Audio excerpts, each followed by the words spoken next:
Segunda Pedro, capítulo 1. Simão Pedro, servo e apóstolo de Jesus Cristo, aos que conosco obtiveram fé igualmente preciosa na justiça do nosso Deus e Salvador Jesus Cristo, que a graça e a paz lhes sejam multiplicadas no pleno conhecimento de Deus e de Jesus, nosso Salvador. Pelo poder de Deus nos foram concedidas todas as coisas que conduzem à vida e à piedade, pelo pleno conhecimento daquele que nos chamou para a sua própria glória e virtude. Por meio delas, ele nos concedeu as suas preciosas e muito grandes promessas, para que por elas vocês se tornem co-participantes da natureza divina, tendo escapado da corrupção das paixões que há no mundo. Por causa disso, concentrando todos os seus esforços, acrescentem à fé que vocês têm a virtude, o conhecimento, ao conhecimento, o domínio próprio, ao domínio próprio, a perseverança, a piedade, a fraternidade, o amor. Por essas qualidades, estando presentes e aumentando cada vez mais, farão com que vocês não sejam nem nativos, nem frutíferos no pleno conhecimento do nosso Senhor Jesus Cristo. Pois aquele que não tem estas coisas é cego, vendo só o que está perto, e se esqueceu da purificação dos seus antigos pecados.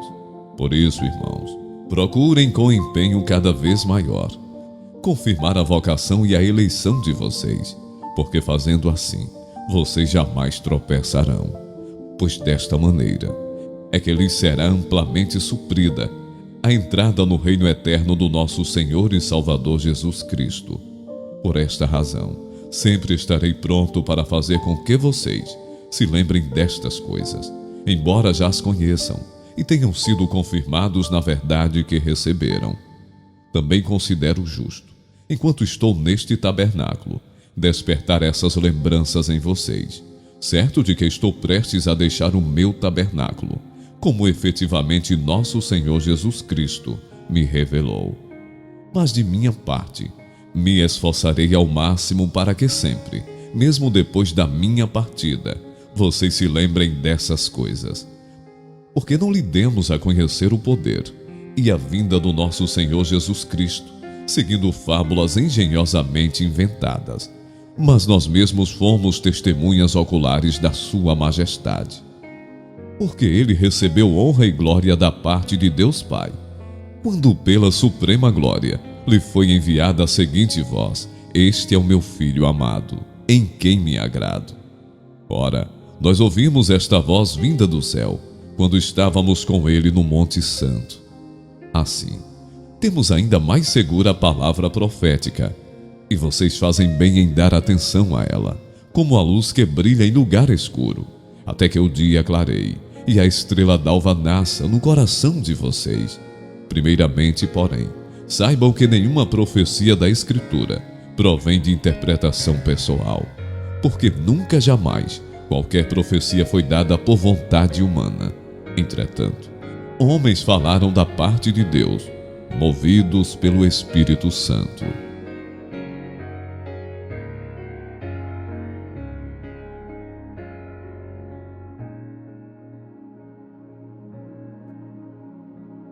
Segunda Pedro, capítulo 2. Assim como surgiram falsos profetas no meio do povo, também haverá falsos mestres entre vocês. Eles introduzirão heresias destruidoras, chegando a renegar o soberano Senhor, que os resgatou, trazendo sobre si mesmos repentina destruição. E muitos seguirão as suas práticas libertinas, e por causa deles, o caminho da verdade será difamado. Movidos por avareza, eles explorarão vocês com palavras fictícias, mas para eles, a condenação decretada há muito tempo não tarda, e a destruição deles não caiu no esquecimento. Pois Deus não poupou anjos quando pecaram, mas lançando-os no inferno, prendeu-os com correntes de escuridão, reservando-os para o juízo. E ele não poupou o mundo antigo, mas preservou Noé, pregador da justiça, e mais 7 pessoas, quando fez vir o dilúvio sobre o mundo de ímpios. E reduzindo a cinzas as cidades de Sodoma e Gomorra, condenou-as à ruína completa, tendo-as posto como exemplo do que viria a acontecer com os que vivessem impiamente. Mas livrou o justo Ló, que ficava aflito com a conduta libertina daqueles insubordinados. Porque esse homem justo, pelo que via e ouvia ao morar entre eles, atormentava sua alma justa, dia após dia, por causa das obras iníquas que aqueles praticavam. Assim, o Senhor sabe livrar da provação os piedosos e manter os injustos sob castigo, para o dia do juízo, especialmente aqueles que, segundo a carne, andam em desejos impuros e desprezam qualquer autoridade, atrevidos, arrogantes, não temem difamar os gloriosos seres celestiais. Ao passo que anjos, embora maiores em força e poder, não proferem contra essas autoridades sentença difamatória na presença do Senhor. Esses, porém, como animais irracionais, seres guiados pelo instinto e que nascem para serem capturados e mortos, falando mal daquilo que não entendem, na sua destruição também hão de ser destruídos, recebendo injustiça como pagamento pela injustiça que praticam. Encontram prazer na satisfação de seus desejos libertinos em pleno dia. Como manchas e defeitos, encontram satisfação nas suas próprias mentiras, enquanto se banqueteiam com vocês. Eles têm os olhos cheios de adultério e são insaciáveis no pecado. Enganam almas inconstantes e têm o coração exercitado na avareza, essa gente maldita. Tendo abandonado o reto caminho, desviaram-se e seguiram pelo caminho de Balaão, filho de Beor, que amou o pagamento pela injustiça. Mas ele foi repreendido pela sua transgressão.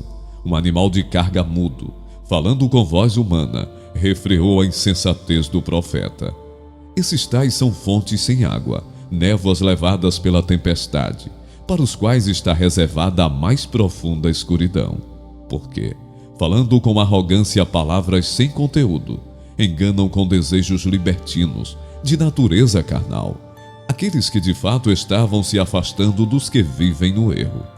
Prometem-lhes a liberdade, quando eles mesmos são escravos da corrupção, pois aquele que é vencido fica escravo do vencedor.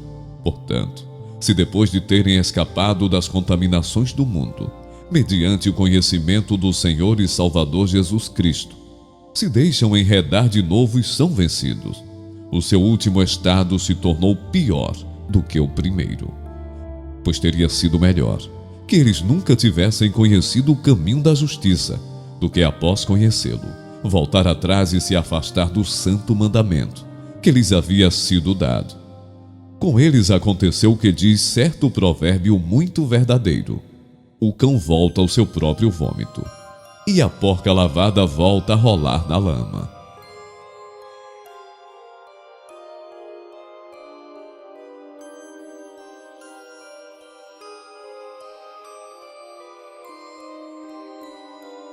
Segunda Pedro, capítulo 3. Amados, esta é agora a segunda carta que escrevo a vocês. Em ambas, procuro com lembranças despertar a mente esclarecida de vocês, para que se lembrem das palavras que anteriormente foram ditas pelos santos profetas, e também se lembrem do mandamento do Senhor e Salvador, que os apóstolos de vocês lhes ensinaram. Antes de tudo, saibam que nos últimos dias virão escarnecedores com as suas zombarias, andando segundo as próprias paixões, e dizendo: onde está a promessa da sua vinda? Porque desde que os pais morreram, todas as coisas permanecem como desde o princípio da criação. Acontece que, de propósito, esquecem que os céus existem desde muito tempo, e que a terra surgiu da água, e através da água pela palavra de Deus. Com base nesta palavra, também o mundo daquele tempo foi destruído, afogado em água. Pela mesma palavra, os céus e a terra que agora existem têm sido guardados para o fogo, estando reservados para o dia do juízo e da destruição dos ímpios. Mas há uma coisa, amados, que vocês não devem esquecer, que para o Senhor, um dia é como 1000 anos, e 1000 anos são como um dia. O Senhor não retarda a sua promessa, ainda que alguns a julguem demorada.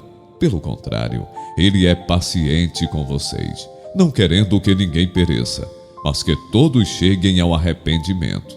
Porém, o dia do Senhor virá como ladrão. Naquele dia, os céus passarão com grande estrondo, e os elementos se desfarão pelo fogo. Também a terra e as obras que nela existem desaparecerão. Uma vez que tudo será assim desfeito, vocês devem ser pessoas que vivem de maneira santa e piedosa, esperando e apressando a vinda do dia de Deus. Por causa desse dia, os céus, incendiados, serão desfeitos, e os elementos se derreterão pelo calor. Nós, porém, segundo a promessa de Deus, esperamos novos céus e nova terra, nos quais habita a justiça. Por essa razão, amados, esperando estas coisas, esforcem-se para que Deus os encontre sem mácula, sem culpa e em paz.